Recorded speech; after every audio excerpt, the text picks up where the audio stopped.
পশ্চিমবঙ্গে এবার দু দফায় বিধানসভা ভোট।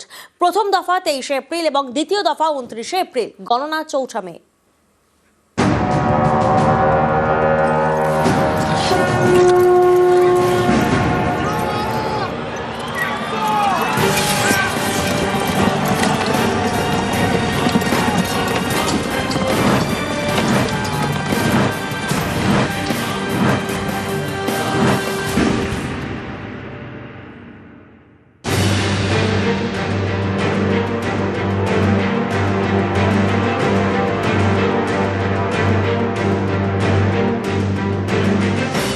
পশ্চিমবঙ্গে বিধানসভা ভোটে নির্ঘণ্ট ঘোষণা করল নির্বাচন কমিশন।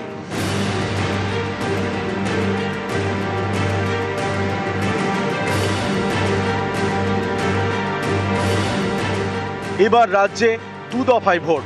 প্রথম দফা 23 এপ্রিল বৃহস্পতিবার, দ্বিতীয় দফা 29 এপ্রিল বুধবার। গণনা 4 মে সোমবার।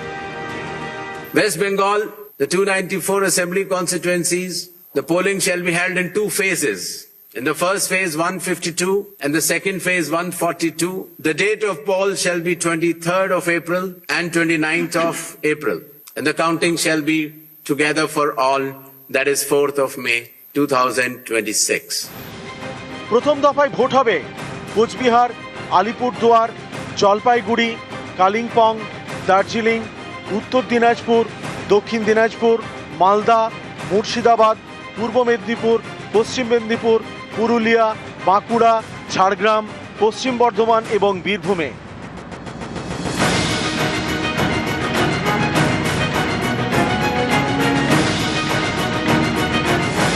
তেইশ এপ্রিল প্রথম দফায় ভোট এই 16 জেলার 152 আসনে। 29 এপ্রিল দ্বিতীয় দফায় ভোট হবে কলকাতা, উত্তর 24 পরগনা, দক্ষিণ 24 পরগনা, হাওড়া, হুগলি, নদিয়া, পূর্ব বর্ধমানে। 29 এপ্রিল দ্বিতীয় দফায় ভোট এই 7 জেলার 142 আসনে। পশ্চিমবঙ্গ সহ 5 রাজ্যে গণনা 4 মে। West Bengal, the 294 assembly constituencies, the polling shall be held in 2 phases.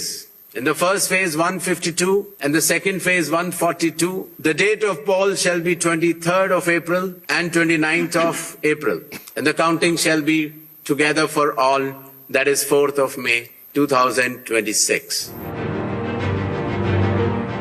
News 18 Bangla.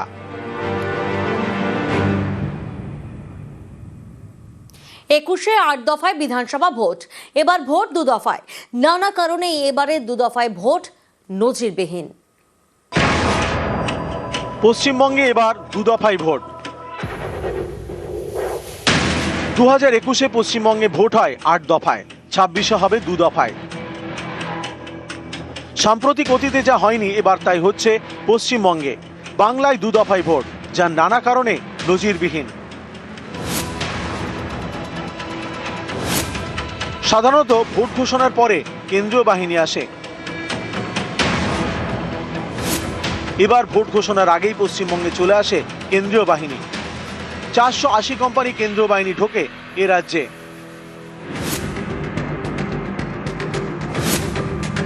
এতদিন কবে কোথায় ভোট হবে তা ঠিক করতে পশ্চিমবঙ্গকে আড়াআড়ি ভাগ করে হিসেব হতো।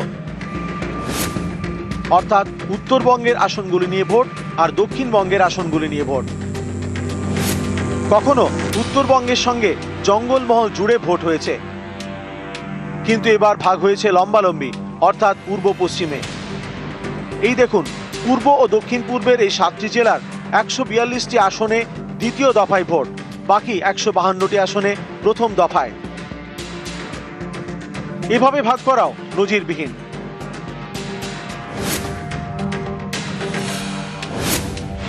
28 ফেব্রুয়ারি ভোটার তালিকা অনুযায়ী বিচারাধীনের তালিকায় নাম 60 লক্ষ। ধাপে ধাপে তালিকা প্রকাশ করার কথা কমিশনের, অর্থাৎ চূড়ান্ত ভোটার তালিকা তৈরি হওয়ার আগেই ভোট ঘোষণা। অসম, কেরল এবং পুদুচেরিতে 1 দফায় ভোট 9 এপ্রিল। তামিলনাড়ুতেও 1 দফায় ভোট 23 এপ্রিল। ওই দিন পশ্চিমবঙ্গে প্রথম দফায় ভোট, দ্বিতীয় দফার ভোট 29 এপ্রিল। অর্থাৎ পশ্চিমবঙ্গে ভোট শুরুর আগে অসম, কেরল এবং পুদুচেরিতে ভোট শেষ, তাই ওইসব রাজ্যের বাহিনী পশ্চিমবঙ্গ এবং তামিলনাড়ুতে পাঠাতে পারবে কমিশন। পশ্চিমবঙ্গে শেষ দফায় ভোট 29 এপ্রিল, সেদিন আর কোথাও ভোট নেই, অর্থাৎ সব বাহিনী পশ্চিমবঙ্গে। এছাড়া উড়িষ্যা, ছত্তিশগড় থেকেও আনতে পারে বাহিনী, কারণ সেখানে মাওবাদীদের আর দাপট নেই। অর্থাৎ দ্বিতীয় দফার ভোটে যেখানে তৃণমূল শক্তিশালী, সেখানেই বেশি কেন্দ্রীয় বাহিনী।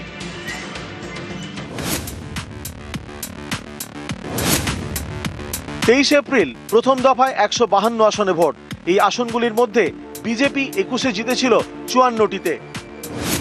29 এপ্রিল দ্বিতীয় দফায় 142টি আসনে ভোট। এই আসনগুলির মধ্যে বিজেপি 21-এ জিতেছিল 15টিতে। অর্থাৎ যেখানে তৃণমূলের শক্ত ঘাঁটি, সেখানে এমন দিনে যেদিন সারা দেশে আর কোথাও ভোট নেই, ফলে সেদিন আরো বেশি কেন্দ্রীয় বাহিনী নিয়োগ করার সুযোগ রয়েছে। আমরা চাই কম দফাতে ভোট হোক, যত কম মিনিমাম দফাতে, কিন্তু নিরাপত্তায় কোনো সমঝোতা না করে। আমরা চাই না কোচবিহারে ভোট দিয়ে সকালবেলা 3 দিন পরে মালদাতে ভোট দিয়ে, তার 3 দিন পরে বারাসাতে এসে ভোট দিয়ে, তারপরে এসে ভবানীপুরে ভোট ছাড়ুক কালি তুলতে তুলতে। এই জিনিস চাই না। এবার বিধানসভা ভোট সর্বোচ্চ 2 দফায় করার দাবিতে বারবার সরব হয়েছে বিজেপি। নির্বাচন কমিশনের ফুল বেঞ্চের সামনেও তারা এ দাবি জানায়। बार का चुनाव हमारा अनुरोध है कि 1 चरण में कीजिए या सर्वाधिक 2 चरण में। ये 7-8 चरण 6 हफ्ता टालना सबको दिक्कत होता है और इसमें कोई फायदा नहीं होता। এই দাবি মেনেই কি পশ্চিমবঙ্গে 2 দফায় ভোট, যেখানে 21-এর বিধানসভা ভোট হয়েছিল 8 দফায়? With regards to the West Bengal elections to be held in 2 phases instead of 8 phases earlier, the Commission has held detailed deliberations. In its considered opinion, it was found necessary to reduce the number of phases and bring it down to an extent where it is convenient for everybody. News 18 Bangla. 2 দফায় ভোটকে স্বাগত। আশা করা যায় বাংলায় শান্তিপূর্ণ vote করাতে পারবে commission. তার আগে ত্রুটি মুক্ত ভোটার তালিকা উপহার দিক কমিশন, মন্তব্য বিজেপির রাজ্য সভাপতি শ্রমিক ভট্টাচার্যর। হরিয়ানায় নির্বাচন হলো, বিহারে নির্বাচন হলো, দিল্লিতে নির্বাচন হলো। নির্বাচনের পরে জেসিবি মেশিন দিয়ে পরাজিত প্রার্থীর বাড়ি কেউ গুড়িয়ে দিয়েছে, কোনো মৃত্যুর সংবাদ আছে, কোনো বোমাবাজি হয়েছে। সুতরাং এটা পশ্চিমবঙ্গের ক্ষেত্রেও একটা লজ্জার বিষয় যে সব রাজ্যে 1 দফা, আমাদের এখানে 2 দফা। আমরা নির্বাচন কমিশনের উপরে আস্থা রাখছি।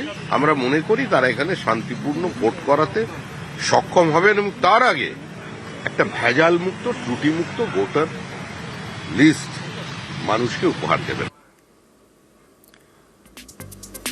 তৃণমূল কংগ্রেস সারা বছর মানুষের সঙ্গে থাকে, তৃণমূল কংগ্রেস তৈরি, প্রতিক্রিয়া তৃণমূল মুখপাত্র কুণাল ঘোষের। তৃণমূল কংগ্রেস সারা বছর উন্নয়ন এবং বাংলার মানুষের অধিকার রক্ষার যা কাজ করেন, আমরা একদিনেও তৈরি, ওদের যা ইচ্ছা আমরা তাতেই তৈরি। কারণ আমরা মানুষের সঙ্গে 12 মাস থাকি, শীত, গ্রীষ্ম, বর্ষা। বাংলায় মমতা বন্দ্যোপাধ্যায়ের সরকার ভরসা। আমরা প্রস্তুত। আগের বার ওনারা বলেছিলেন 8 দফায় ভোট করিয়েছিল, 8 দফা, করোনার মধ্যে হেরেছে। তো এবার 2 দফায়, 8 দফায় কমিয়েছিল 77, এবার 2 দফায় সেটাও কমে 27-এ দাঁড়াবে, তো হয়ে গেল। দফা নয়, অবাধ শান্তিপূর্ণ ভোটের পক্ষে সওয়াল মোহাম্মদ সেলিমের। আমরা চেয়েছি সরকারের দফার পর। আমরা বলেছি দফার ব্যাপার না, আমাদের কাছে হচ্ছে অবাধ, সুষ্ঠু, নিরপেক্ষ, শান্তিপূর্ণ ভোট হবে কিনা, ভোটার লিস্ট নির্ভুল হবে কিনা, জাত পাত, ধর্ম, বর্ণ, ভাষা থেকে কারো ভোটাধিকার কেড়ে নেওয়া যাবে না।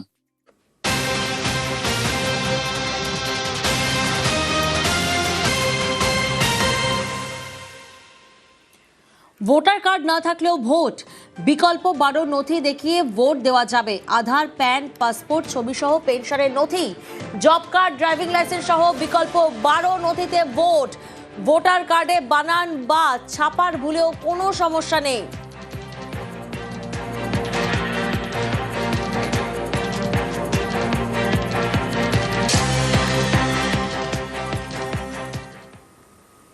ভোটের ঢাকে কাছেই বাংলায় 2 দফায় হবে বিধানসভা নির্বাচন, জানিয়েছে নির্বাচন কমিশন। আর এবার প্রার্থী ঘোষণা। মঙ্গলবার বিজেপির প্রথম প্রার্থী তালিকা, কালই বামেদের প্রার্থী তালিকা প্রকাশ। পাহাড়ে একাই লড়বে বিজেপিএফ। মঙ্গলবার বিজেপির প্রথম প্রার্থী তালিকা ভোট ঘোষণা হতেই জরুরি বৈঠকে বঙ্গ বিজেপি। বৈঠকে শ্রমিক, সুকান্ত, শুভেন্দু, ভূপেন্দ্র যাদব, সুনীল বানসালরা 139 কেন্দ্রের প্রার্থীর নাম নিয়ে আলোচনা। ইতিমধ্যেই 155 কেন্দ্রের প্রার্থী তালিকা চূড়ান্ত। দিল্লির শীর্ষ নেতৃত্বের সঙ্গে বৈঠকে প্রাথমিক তালিকা চূড়ান্ত। বাকি 139 কেন্দ্রের প্রার্থী নিয়ে আগামীকাল ফের দিল্লিতে বৈঠক। বৈঠকে থাকবেন শ্রমিক, শুভেন্দু, সুকান্ত মজুমদার। তার আগে কলকাতায় রাজ্য নেতৃত্বের বৈঠক। এবার প্রার্থী ঘোষণা। কালী বামেদের প্রার্থী তালিকা প্রকাশ। ভোটের দিন ঘোষণার পরই জানালেন বামফ্রন্ট চেয়ারম্যান।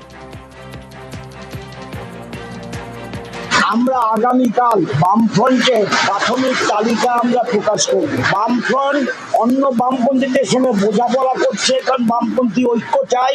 বামের বাইরেও যারা আছে তাদের সঙ্গে সিট অ্যাডজাস্টমেন্ট করতে চাই। তৃণমূল কংগ্রেস এবং বিজেপির বিরুদ্ধে সর্বব্যাপক লড়াই করার জন্য কমন একটা প্ল্যাটফর্ম তৈরি করতে চাইছি। পাহাড়ে একাই লড়বে বিজেপিএম, একাই লড়বে ভারতীয় গোর্খা প্রজাতান্ত্রিক মোর্চা। পাহাড়ে 3 আসনের প্রার্থী ঘোষণা অনিত থাপার।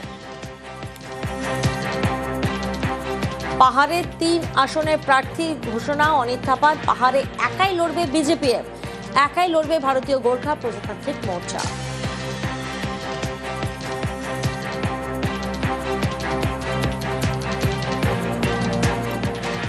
কালিম্পংয়ে রুদেন লেপচা পাহাড়ে বিজেপিএম প্রার্থী।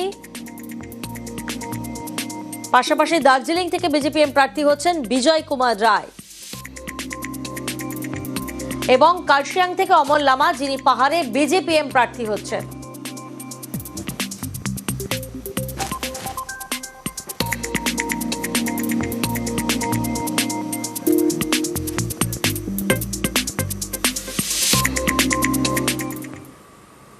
আর অন্যদিকে ভোট ঘোষণা হতেই নন্দীগ্রামে শুরু দেওয়াল লিখন।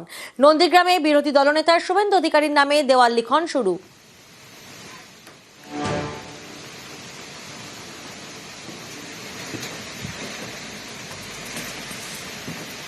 ভারতীয় জনতা পার্টি আমাকে না লড়ালেও ঠিক আছে, লড়তে দিলেও ঠিক আছে।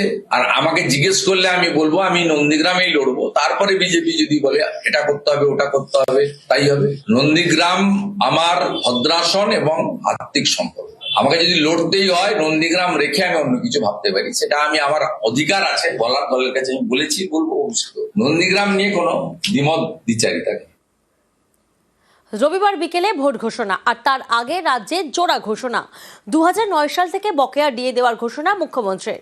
এর আগে পুরোহিত ও মুয়াজ্জিনদের মাসিক ভাতা 500 টাকা করে বাড়ানোর কথা ঘোষণা করা হয়।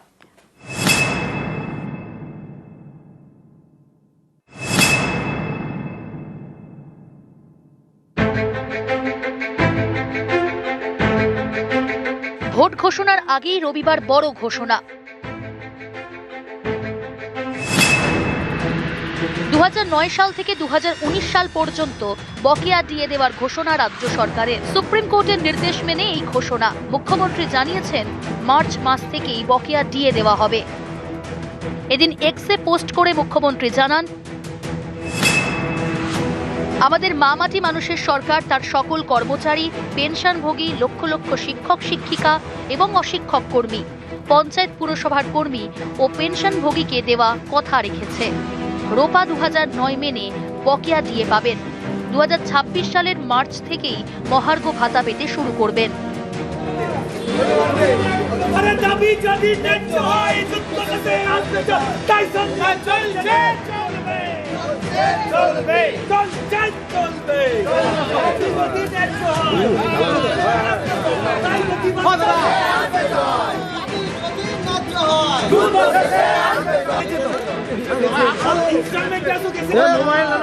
সংগ্রামী যৌথ মঞ্চ বিগত 3 বছর ধরে লড়াই চালিয়ে গেছে।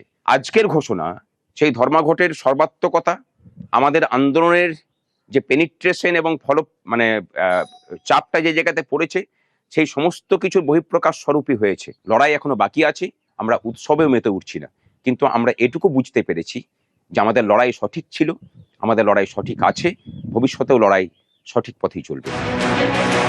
বকেয়া ডিএর দাবিতে দীর্ঘদিন ধরে আন্দোলন চলছে। এ নিয়ে প্রথমে কলকাতা হাইকোর্টে মামলা হয়, তারপর জলগড়ায় সুপ্রিম কোর্টে। গত 5ই ফেব্রুয়ারি শীর্ষ আদালত জানিয়ে দেয় ডিএ আইনি অধিকার, রাজ্যকে অবিলম্বে বকেয়া ডিএর 25% মেটাতে হবে। বাম আমলে রাজ্য সরকার পঞ্চম বেতন কমিশন গঠন করেছিল।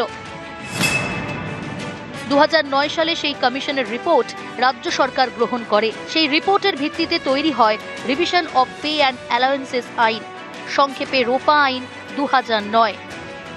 এদিন রাজ্য সরকারের ঘোষণা, রোপা আইন মেনেই বকেয়া মহার্ঘ ভাতা দেওয়া হবে। ডিএ পাবেন প্রায় 6.5 লক্ষ। এর জন্য রাজ্য সরকারের খরচ হবে 40,000 কোটি টাকার বেশি। সরকারি কর্মচারীরা তৃণমূল কংগ্রেসকে চেনেন, মুখ্যমন্ত্রীকেও চেনেন। ওদের কাছে রাজনীতিতে তো খেলা ঠিক 90 মিনিট হওয়ার আগে, মানে ঠিক 2 মিনিট আগে এই মানুষরাই তৃণমূল কংগ্রেসের জালে বল ঢুকিয়ে দেবে। আর সমস্ত ভাবাভাবির দিন শেষ। মানুষ নতুন সরকার মে মাসের দ্বিতীয় সপ্তাহে দেখতে পাবে। ওদের এত লাগছে কেন? ওদের তো খুশি হওয়া উচিত। কেন্দ্রীয় সরকারের এত টাকা বাকি, বাংলাকে তার বকেয়া দেয় না কেন্দ্রীয় সরকার। মমতা বন্দ্যোপাধ্যায় সামাজিক সুরক্ষায় গরিব মানুষ, সাধারণ মানুষকে সুরক্ষিত রেখে তারপর তার সাধ্যমতো যতটা পেরেছেন তিনি দিয়েছেন। তাতে ওদের এত অসুবিধাটা কোথায় হচ্ছে? না পেলে ব্যথা, পেলে ব্যথা। ডিএ ঘোষণার আগে এদিন আরেকটি বড় ঘোষণা করা হয়। পুরোহিত এবং মুয়াজ্জিনদের ভাতা বাড়ানো হচ্ছে 500 টাকা করে। এতদিন পেতেন মাসে 1,500, এবার তা বেড়ে 2,000। 500 টাকা এখন খাসির মাংস 1 কেজি হয় না। ও মুখ্যমন্ত্রী মানুষের দাম 500 টাকা পার পিস রেখেছে। ভাবছেন এইভাবে ভোট কিনবেন, কারণ ভয় পাচ্ছেন হেরে যাবেন, হারবেন, চিন্তা নেই হারবেন। মমতা বন্দ্যোপাধ্যায় সামাজিক সুরক্ষায় গরিব মানুষ, সাধারণ মানুষকে সুরক্ষিত রেখে তারপর তার সাধ্যমতো যতটা পেরেছেন তিনি দিয়েছেন। তাতে ওদের এত অসুবিধাটা কোথায় হচ্ছে? না পেলে ব্যথা, পেলে ব্যথা। নিউজ 18 বাংলা। রাষ্ট্রপতির পশ্চিমবঙ্গ সফরকে কেন্দ্র করে বিতর্ক তৈরি হয়েছে। সেই বিতর্কে অংশগ্রহণ করেছেন খোদ প্রধানমন্ত্রী এবং মুখ্যমন্ত্রী। অথচ এই অনুষ্ঠানকে ঘিরে এমন কিছু তথ্য এখন প্রকাশ্যে আসছে যা বদলে দিতে পারে বিতর্কের অভিমুখ। मैं तो यहाँ देख के, यहाँ जो आई मैंने देखा यहाँ होना था तो अच्छा रहता, लेकिन पता नहीं वहाँ किस लिए हमको ले गए।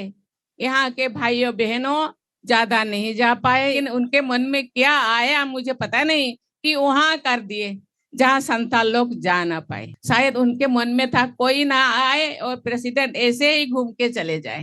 आज सबसे ज्यादा प्रताड़ित यहाँ का दलित, आदिवासी और हमारे गरीब भाई बहन है। हमारे देश की महामहिम राष्ट्रपति आदिवासी समाज की बेटी आदरणीय द्रौपदी मुर्मू जी बंगाल आई थी, लेकिन अहंकार में डूबी इस निर्मम सरकार ने न केवल उस कार्यक्रम का बहिष्कार किया, बल्कि उसे पूरी तरह बदइंतजामी के हवाले कर दिया। क्योंकि एक आदिवासी बेटी इतने बड़े पद पर है, टीएमसी वालों को उनका सम्मान मंजूर नहीं हुआ। गेमটা তো প্রি প্ল্যান ছিল। আমি মাননীয় রাষ্ট্রপতি মহাশয়কে কোনো দোষ দিই না। এটা বিজেপি গেম প্ল্যানটা করেছিল ওদের কোনো প্রাইভেট অর্গানাইজেশনকে দিয়ে। আমরা বারণ করেছিলাম যে এরা পারবে না, কিন্তু বিজেপির চয়েস, ওই যে টাকা দেয় বিজনেসম্যানরা, তারা কি করবে? ভয় ভয় দেয়, না দিলে তো ইডি ঢুকিয়ে দেবে, সিবিআই ঢুকিয়ে দেবে। বিনাশকালে বুদ্ধিনাশ, বিনাশকালের সর্বনাশ। গত 7ই মার্চ শিলিগুড়িতে আন্তর্জাতিক আদিবাসী সাঁওতাল সম্মেলন আয়োজন করেছিল বেসরকারি সংস্থা আন্তর্জাতিক সাঁওতাল কাউন্সিল। এই সম্মেলনে যোগ দিতে নির্দিষ্ট কিছু শর্ত আরোপ করা হয়েছিল। সম্মেলনে প্রবেশের অধিকারও ছিল নির্দিষ্ট। এই দেখুন, প্রতিনিধি হিসেবে সম্মেলনে উপস্থিত হওয়ার জন্য এই ধরনের কার্ড ছাপানো হয়েছিল। 700 টাকার বিনিময়ে এই কার্ড সংগ্রহ করলেই আন্তর্জাতিক আদিবাসী সাঁওতাল সম্মেলনের প্রতিনিধি হিসেবে যোগ দেওয়ার অনুমতি ছিল। এটা তো সত্যি কথা, 700 টাকা করে নেওয়া হয়েছে। হ্যাঁ, না হলে হচ্ছে ওখানে ঢুকতে দেওয়া হবে না। এবং ওখানে শুধু হচ্ছে 1200 লোকজন, ডেলিগেট 1200 ঢুকতে পারবে। এবং দার্জিলিং জেলাকে শুধু হচ্ছে 100টা মানে ডেলিগেটের কুপন দেওয়া হয়েছে। অর্থাৎ সম্মেলনে ঢোকার ক্ষেত্রে বাধা দেওয়া হয়েছে বা ঢুকতে দেওয়া হয়নি, এই তথ্য বোধহয় পুরোপুরি ঠিক নয়। আমাদেরকে টুকুন নিয়ে দেখতে হয়েছে, ওকে ডেলিগেট লাগবে বলে 700 টাকা করে চেয়েছিল। তখন আমিও দিয়েছি 700 টাকা, তারপরে ঢুকছি। মানে লোক অনেক কমই ছিল, যাই নাই, আমাদের সান্তালগুলা যাইতে পারে নাই। ওই 700 টাকা বলে প্রশাসন একজনও বাধা দিয়ে নাই। যাদের টিকিট ছিল না পরে ওদেরকেও ঢুকাইয়েছে ওখানে। আমি তো সঙ্গে ছিলাম, আমিও টিকিট কাটে ঢুকছি ওখানে। আমার সঙ্গে যারা গিয়েছিল 5-6 জন টিকিট কাটে নাই, তারপরে ওরাও ঢুকছে। শুধু তাই নয়, 700 টাকা দিয়ে প্রতিনিধিত্ব করার ক্ষেত্রে বাস্তবিক সমস্যার কথাও তুলে ধরা হয়েছে। রাষ্ট্রপতি ম্যাডাম আসবেন বলে আমাদের সবাই জানছিলাম, মানে খুশি ছিলাম ম্যাডাম আসতেছেন, তো আমরা যাবার জন্য খুব উৎসাহ ছিলাম। কিন্তু যখনই জানতে পারি যে মানে 700 টাকা ডেলিগেট ফিস দেওয়া আছে, কিন্তু আমাদের মতো সাধারণ মানুষ যারা খেটে খায় তাদের জন্য তো 700 টাকা অনেক বেশি হয়ে যাচ্ছে। গত 7ই মার্চ রাষ্ট্রপতির অনুষ্ঠান ঘিরে আদিবাসী উন্নয়ন, আদিবাসী বঞ্চনা নিয়ে তৈরি হওয়া বিতর্ক ধামাচাপা পড়ে গিয়েছে, বরং পরবর্তী ক্ষেত্রে প্রোটোকল ইস্যু হয়ে দাঁড়িয়েছে, যার জেরে কেন্দ্রীয় সরকার দার্জিলিংয়ের জেলা শাসক মনীষ মিশ্র এবং শিলিগুড়ির পুলিশ কমিশনার সি সুধাকরকে ডেপুটেশনে চেয়েছিল। সেখানেও ভুল হয়েছে মারাত্মকভাবে, কারণ বিধাননগরের যে এলাকায় আদিবাসীদের সম্মেলন করতে দেওয়া হয়নি বলে অভিযোগ, সেটি শিলিগুড়ি পুলিশ কমিশনারেটের মধ্যে নয়, দার্জিলিং জেলা পুলিশের আওতাধীন। সেই কারণেই প্রশ্ন উঠছে, শুধু রাজনৈতিক কারণেই কি বিতর্কের জন্ম? শিলিগুড়ি থেকে বিশ্বজিৎ মিশ্র, নিউজ 18 বাংলা। 2 আধিকারিককে সেন্ট্রাল ডেপুটেশনে পাঠানো হচ্ছে না, স্বরাষ্ট্র মন্ত্রকে চিঠি দিয়ে জানিয়ে দিল নবান্ন। রাষ্ট্রপতির অনুষ্ঠান বিতর্কে দার্জিলিংয়ের তৎকালীন জেলা শাসক মনীষ মিশ্রকে ডেপুটেশন চেয়ে চিঠি দেয় কেন্দ্রীয় স্বরাষ্ট্র মন্ত্রক। শিলিগুড়ির পুলিশ কমিশনারকেও সেন্ট্রাল ডেপুটেশন চাওয়া হয়। ইতিমধ্যেই দার্জিলিংয়ের জেলা শাসক বদল, মনীষ মিশ্রের জায়গায় দায়িত্বে সুনীল আগরওয়াল।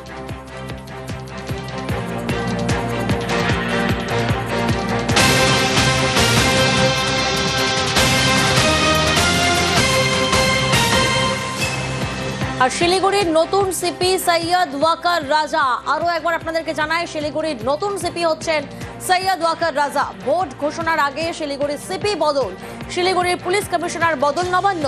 কলকাতার নতুন ডিসি সাউথ ইস্ট সূর্য প্রতাপ যাদব, ভোলানাথ পান্ডের জায়গায় দায়িত্বে সূর্য প্রতাপ। ভোলানাথ পান্ডেকে ডিআইজি জলপাইগুড়ির পদে বদলি করা হলো।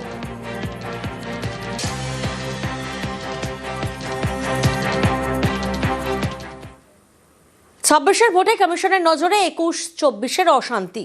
21-24-এ কোথায় ভোট ও ভোট পরবর্তী অশান্তি, কোন থানার পুলিশ অফিসারের অধীনে ছিল এলাকা, আগামীকাল সন্ধ্যে 6টার মধ্যে রিপোর্ট তলব। বিস্তারিত জানবো, প্রতিনিধি সোমরাজ আমাদের সঙ্গে রয়েছেন। সোমরাজ, দেখো 2021-এর ভোটের সময় এবং ভোট পরবর্তী অশান্তি কোন কোন থানার অধীনে কোন কোন অফিসারের দায়িত্বে হয়েছিল, এবং 2024-এ লোকসভা নির্বাচন ও ভোট পরবর্তী অশান্তি কোন থানার অফিসারের দায়িত্বে ছিল এবং অধীনে হয়েছিল, গোটা রিপোর্টটি রাজ্যের মুখ্য নির্বাচনী আধিকারিকের দপ্তর থেকে চাওয়া হলো রাজ্য পুলিশের নোডাল অফিসারের কাছ থেকে। আগামীকাল সন্ধ্যে 6টার মধ্যে রিপোর্ট দেওয়ার নির্দেশ দেওয়া হয়েছে।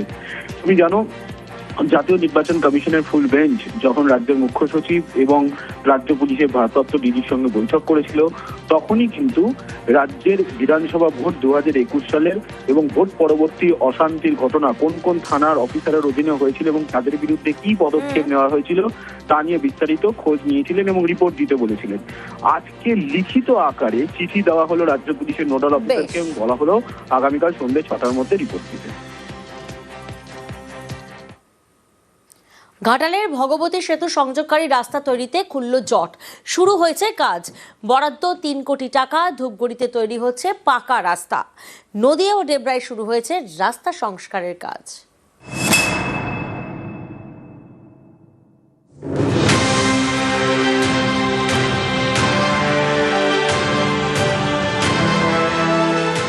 পশ্চিম মেদিনীপুরের ঘাটাল, এখানকার মনসুকা এলাকা দিয়ে বয়ে গেছে ঝুমি নদী। সেই নদীর উপর ভগবতী সেতু।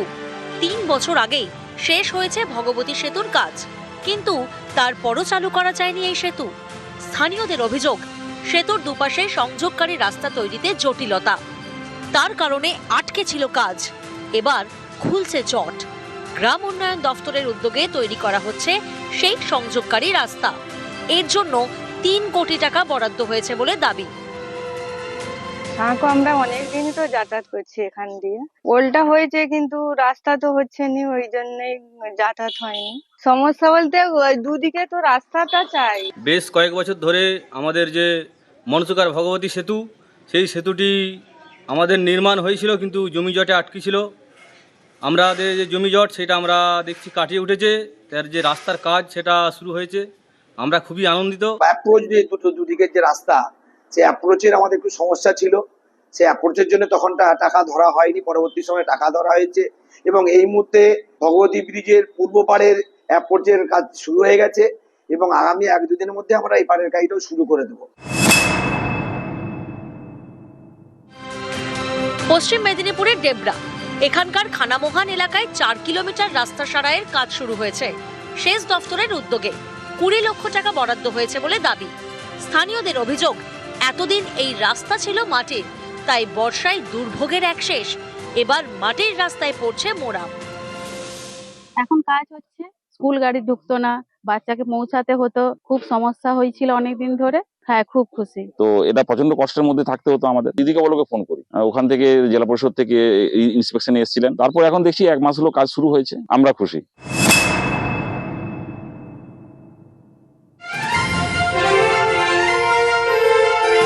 জলপাইগুড়ির ধূপগুড়ি, এখানকার মাগুরবাড়ির পশ্চিম মল্লিকপাড়া এলাকায় তৈরি হচ্ছে নতুন রাস্তা। 1.5 কিলোমিটারের নতুন পাকা রাস্তা। পঞ্চায়েত সমিতির উদ্যোগে তৈরি হচ্ছে রাস্তা। 27 লক্ষ টাকা বরাদ্দ হয়েছে বলে দাবি। জবের থেকে আমার আজকে বয়স 34 বছর। আমি জবের থেকে দেখছি তাই এই রাস্তাটা তবের থেকে এইভাবেই পড়ে মানে কাদো, যাওয়ার মতো কোনো পরিস্থিতি নেই। এখন আপনার এসে রাস্তার কাজটা ভালো হচ্ছে, আনন্দের বিষয়।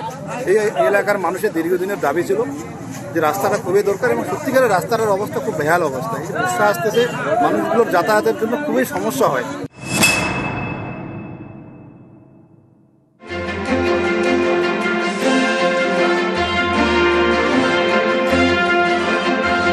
নদিয়ায় পথশ্রীতির রাস্তা সারায়।